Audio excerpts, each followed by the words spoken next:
లేవా విచారణలో పోలీసులకే సినిమా చూపించాడు. మొత్తానికి ఐబొమ్మ రవి పోలీసులకి బొమ్మ చూపిస్తున్నాడు. ఎక్కడా కూడా సాక్ష్యాలు అనేది ఆధారాలు సంబంధించి కూడా ఒక పోలీసులకు ఒక క్లారిటీ అనేది రావట్లేదు. కన్ఫ్యూజన్గా ఈ రోజుతో 5 రోజుల కస్టడీ ముగిపోతుంది. అలాగే కస్టడీ కూడా మరొక ఎక్స్టెన్షన్ తీసుకుని కూడా పోలీసులు అడిగే అవకాశాలు కనిపిస్తున్నాయి. కానీ ఇప్పుడు చూస్తూ ఉంటే పోలీసులు ఆ రోజున హడావుడి చేశారు, మొత్తానికి మేము అరెస్ట్ చేశామని చెప్తున్నారు. కానీ ఇప్పుడు ఆధారాల విషయంలో వచ్చేట్లా పోలీసులకి ఒక విధంగా సవాళ్ళగానే కనిపిస్తున్నాయి. మరో పక్కన ఈ యొక్క పైరసీ చేశాడు అంటున్నారు. కానీ ఇప్పుడు దాంట్లో ఎక్కడా సాక్ష్యాలు లభించకపోవడంతో ఇప్పుడు పోలీసులు బెట్టింగ్ యాప్స్కి సంబంధించి అదే పెద్ద సమస్యలాగా బెట్టింగ్ యాప్స్ దృష్టిలో రవిని మరొక విధంగా కూడా శిక్షించాలన్న దిశగా కూడా ఇప్పుడు పైరసీని పక్కన పెట్టి బెట్టింగ్ యాప్స్ మీద దృష్టి సారించారు పోలీసులు.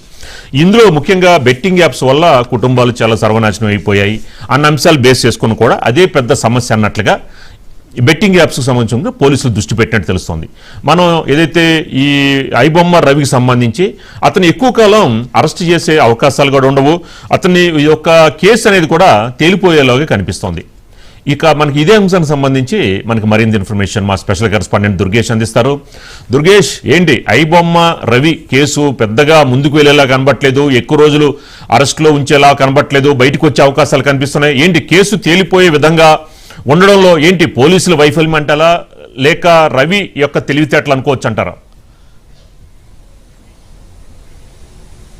ఆల్రెడీ తిను ఏఆర్ కంపెనీ ఏదో పెట్టాడో తను వెబ్ డిజైనర్గా ఉన్నప్పటి నుంచి కూడా తను ఆల్రెడీ తను ముందు నుంచి కూడా తను సిద్ధాస్తుడు అని చెప్పుకోవాలి. ఎందుకంటే అది కూడా బొప్పం ఐబొమ్మ ఏదైతే పెట్టాడో దీంట్లో 15 వెబ్సైట్లు పెట్టడం జరిగింది. 15 వెబ్సైట్ల ద్వారా సినిమా పైరేట్ చేసిన నేపథ్యంలోనే పోలీసులకు పట్టుకోవడానికి కూడా చాలా ఇబ్బంది అయిన పరిస్థితి. ఎందుకంటే ఆల్రెడీ తను పట్టుకోవడానికి కూడా ప్రధానమైన కారణం కూడా ఇన్ఫర్మేషన్ కూడా వచ్చింది. అంతే కూడా తను ఇండియాకి వచ్చి తన ఫ్రెండ్కు ఫోన్ చేయడంతో పాటు కూడా తను ఏదైతే తన వెబ్సైట్లలో నడుపుతుండో సినిమాలో ఆ పైరేట్ సినిమాలలో వచ్చేటువంటి బెట్టింగ్ యాప్స్, ఆ బెట్టింగ్ యాప్స్లో పెట్టుబడి పెట్టిన డబ్బంతా కూడా రవి అకౌంట్లకు వెళ్ళడము, రవికి దాదాపుగా సంబంధించినటువంటి 36 అకౌంట్లను కూడా పోలీసులు పట్టుకోవడం జరిగింది. ఇలా అంటే బ్యాంకు సంబంధించినటువంటి పాస్బుక్స్, అకౌంట్కి సంబంధించినటువంటి cheque books and debit cards, credit cards వాటన్నిటి కూడా స్వాధీనం చేసుకున్నారు. అంటే బెట్టింగ్ యాప్స్ పైన దృష్టి పెట్టడం జరిగింది. అంటే పైరసీ సంబంధించి చూసుకున్నట్టయితే ఎక్కడి నుంచి పైరసీ చేస్తున్నాడు, అసలు ఎవరెవరు ఇలా పైరసీలో ఉన్నారు అనే దానిపైన కూడా చూస్తే ఎక్కడ కూడా సమాచారం లేదు. కేవలం అంతా కూడా తను కరేబియన్ దీవులో ఉండి ఈ యొక్క ఫేక్ ఐడీలు పెట్టి తను సినిమాలు పంపించిన పరిస్థితి ఉంది. ఇదంతా కూడా ఎక్కడ తీసుకొచ్చాడు, ఏ థియేటర్ని తీసుకొచ్చాడు, ఎక్కడ యాక్ట్ చేశాడని కూడా